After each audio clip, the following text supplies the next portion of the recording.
Hi, kids. I'm so glad to see you today. Did I say how happy I was to see you today? I really miss you guys. I'll be so happy when we are all back together again. Before I got here, I was thinking about how we take care of other people. And to take care of other people, we have to take care of ourselves. Can you think of some ways you take care of yourself? I bet you brush your teeth every day. That's taking care of yourself. And I bet you eat healthy food so you have strong, healthy bodies. And you exercise.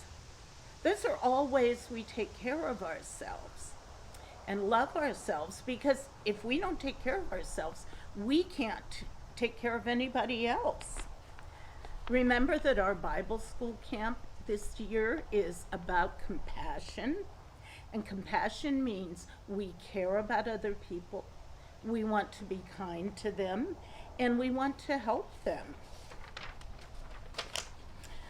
Today, I have a story about Jesus and what he said about taking care of other people and taking care of ourselves.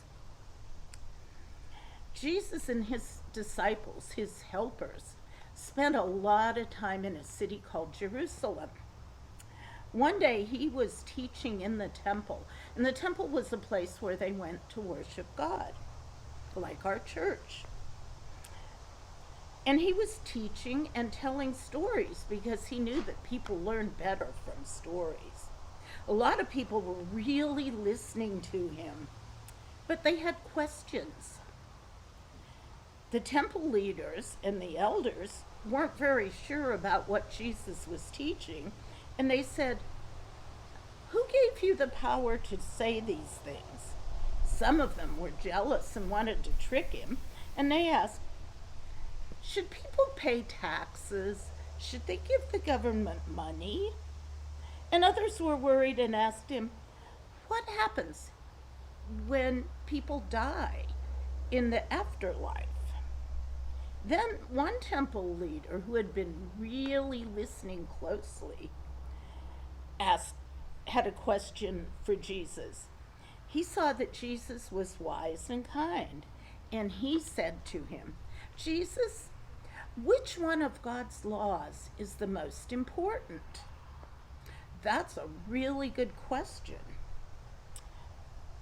Jesus said the first one is one we all know.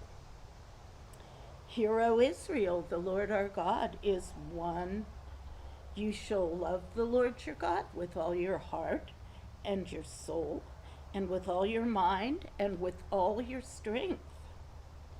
Before the temple leader could ask more questions, Jesus said, "And the second one is love your neighbor as much as you love yourself." These are the most important of God's laws. So what do you think it means to love ourselves? And how do you think that helps us love our neighbors?